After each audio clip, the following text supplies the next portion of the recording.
Steve Moran here with Senior Housing Forum, and I am in Chicago for the 5th SMASH conference for senior living marketing and sales, and I am talking to, I'm going to have you tell us who you are, because that way I don't butcher your name. My name is Ted Doyle. I'm the Vice President of Marketing for LCB Senior Living.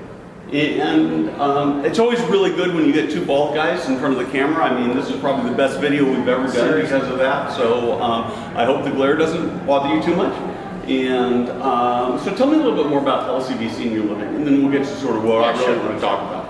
Well, LCB is a company that has roots that go back to about 1993. There was a company called Newton Senior Living that was established by Mike Stoller and Steve Pugliafico back in those days. And we grew to be about the 15th largest provider in the country in those days, not to be compared with what's going on now. But that company was sold in 2005 to Atria, which became their New England portfolio essentially. A couple of years later, 2011, fast forward, and everyone decided to get the band back together. And so we started LCB Senior Living at that time, and with a couple of management contracts. And since that time, we've acquired or built 21 communities, and we're working on several others at the same time. And so, independent assisted memory care? Yes, yeah, the classic mix. I mean, primarily assisted and memory care. Okay. So, we were having a conversation that spurred this video conversation, sort of about brand promise and culture and alignment. And you told me a really cool story. So I dragged you over here to the camera because I want you to repeat that story. And so sure. Let's start with that. Be happy to. A couple of years ago, I was at one of our communities and I was shooting some video for marketing purposes. I was in a dementia courtyard where there was a woman working with a gentleman to my right, and we were working side by side, and I noticed that there were some weeds growing out of the courtyard. Big, fat, like asparagus, like cultivated weeds. Love looked like it had gone into these plants. But there was also like a birdhouse on the wall, on the fence that was askew, and there was some dry mulch on the pavement. It just didn't look so great. And so when she finished working with that gentleman, I walked over to her and I said, you know, we really need to clean this up here. And she got super upset with me, and she said to me, you know, I just worked with this gentleman, and he spoke to me for the first time in a month. He said he has aphasia, and he has a lot of difficult verbalizing. And, you know, essentially said to me, how can you possibly equate weeding with that act? And I was completely blown away by her. And I didn't know what to say for a minute. And I said to her, you know, there's no point, that's a miracle what you just did. And I couldn't even imagine being able to do that. But it occurred to me, I said, you know, if he were my dad though, and I walked out here, we're looking for a place for him to go because of his dementia, and we're full of the emotions that go into that decision, you know, that we're institutionalizing, no matter how great we think our communities are, to the child it's institutionalizing. And also the mortality issues and all the heavy issues that go along with that decision. Everything I see when I walk out here is a metaphor for how you're going to care for my dad.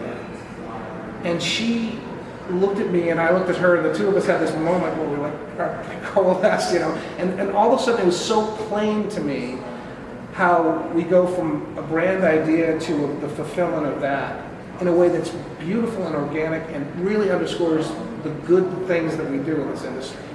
You know, that it's not some crass marketing promise ending up in someone taking home some piece of junk that they don't really need.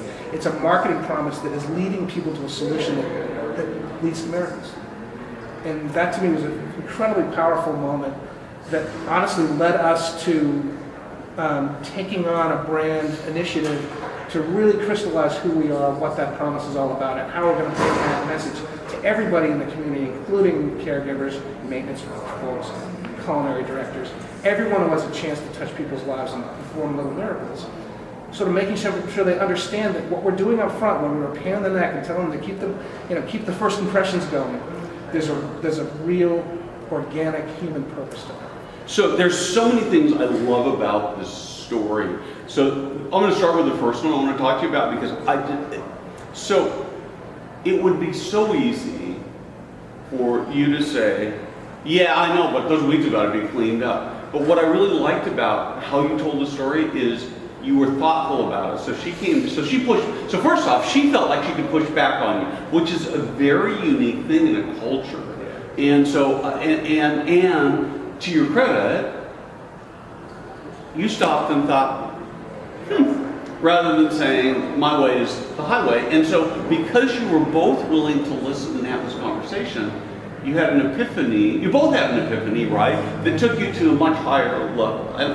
And that's the part, I guess, I just really, really like. But I think the other thing is, and I'm going to shut up after I say these two things, and you probably have some more commentary on it. But the other thing I think that it really underscores is how incredibly difficult it is to do it right in what we do. Because we've got these, life-altering things like speaking for the first time in a month. And we've got weeds and trash and bird houses that seem mundane, but you're absolutely right. They're absolutely critical, and you've got to get it all. You can't get just part of it right, you got to get all of it right. Yeah. Well, yeah, I mean, everything someone sees when they walk into a community is a metaphor. Because, when I did it with my own dad, when you walk into a community with a parent and you're pushing them to do something you feel terrible about, you don't want to be the parent. You don't want to be in this moment. You're heightened, your emotions are really heightened. And so everything you see is, I think, magnified a lot. Yeah, so you're really super sensitive to, particularly the bad stuff. Well, because you know that this parent doesn't want to do this, and you're making them do it. And so you're going to push them into a place where they're not going to be cared for. But to your point about maybe the impulse to listen to that caregiver and her impulse to listen to me, I mean, that's one of the things that I love about LCB. And I'm going to do a little LCB promo, but it's a real thing, though. Michael Stoller and Steve Pugliafito, when they founded this company, they had a very clear idea of how they wanted it to be. And one of the things I always tell people when I'm interviewing someone for a job, I say to them, what I'll tell you about this company is if the CEO walks in, if Mike walks in right now, and he's got a question for me about our marketing strategy or what we're doing, he is just as likely to turn to you and say, what do you think about that? And if you've got a good idea, he's going to tell me to do it. And that, in a nutshell, is exactly why that interaction happened and why it happens a lot in our companies, because it's a very lateral structure that respects the fact that everybody's there for a reason. And so... Well, it's so great that you say that, because you think back to the first day you started at LCB, right?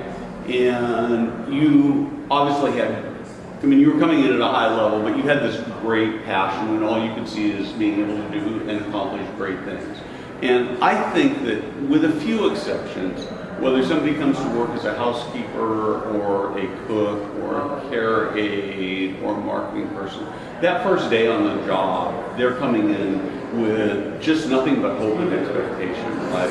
And the question is can we, as we build our cultures for senior living, can we make it so that they're feeling as hopeful and as positive, 30 days, 60 days, 90 days, 6 months or a year down the road? And it sounds like you're doing that, and that's really cool. We're trying. I mean, it takes a certain kind of person to operate in a culture like LCB, again, where you're treated like an adult. And so, Michael's wish, and that is, carried forth by all of us in the company, I think. When I work with Sarah, who you just met, it's, Sarah, you were hired because you've got talent and because you can contribute something. How you get your work done is up to you. So I don't care how it gets or when it gets done. You want to do it at 2 in the morning and play tennis at 3 in the afternoon? Within limits. Yeah, that's fine. And for some people, that's an empowering, thrilling context to work in, because it allows you to really set your own course, be self-determining, and be an adult without someone telling you every little thing to do. Some people thrive in that. Other people, it's not such a great place to be. But I think that's the secret, is we find people who like that kind of environment. That's cool. Well, anyway, thanks for sharing the story. I appreciate it a ton. Next time I'm in Boston, I'll come visit. Please do. Or there, and maybe go visit a couple of your communities.